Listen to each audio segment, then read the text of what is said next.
اطارات الجماهيري وشي واحد انا كنقول لكم يشوف راسو مع راسو مع المرايه وكيشوف راسو انه فيه الكفاءه مرحبا به.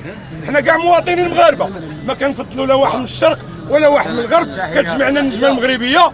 وحنا كنقولوا دائما وحنا فقدنا الثقه في المؤسسات.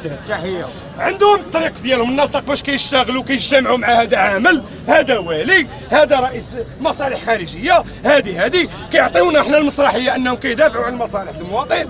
والمواطن غير فكره باغي نناقشها انا، والمواطن البسيط وعى ان هذه المؤسسات فاقده الشرعيه. كيكذبوا علينا هاد الناس، كيكذبوا علينا حنا كمواطنين مغاربه، كي الشرق كي الجنوب كي الشمال كي الغرب. تحيه احترام الاخوان بلاتي لا سمحتوا الرفاق الشباب، حنا كاملين مغاربه رفاق اخوان جميع مغاربه. ما يوحدنا هو هذه المطالب الاجتماعيه. بغيك جميع الجماهير الشعبيه. تحيه نضاليه للاخوان ديالنا في حسيمه، تحيه نضاليه لاخواننا في حسيمه.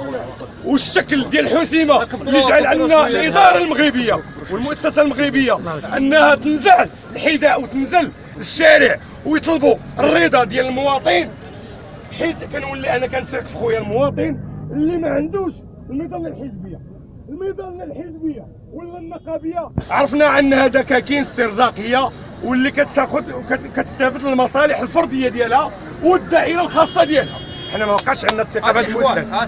وتحيه نضاليه. الوقت الاخوان انا كنظن، شوف انا كنظن واحد المناشده الناس باغيه تمشي تروح، وغدا راه رمضان ان شاء الله راه صافي علوها، يعني باش يجيو بلاد ما يصحاوش واللي مشي يدوش واللي مشي كذا. سي سعيد شفتي الاسماء؟ نعم سجلنا الاسماء. دابا شنو غادي نديروا؟ واش غادي نكلسوا هاد الاسماء نزيدوا واحد من الساعه او لا نسجلوا؟ استاذ انا واحد الملاحظه على سبيل الاسماء ما غاديش ندفع فولو دابا اختاروا لي النيميرو.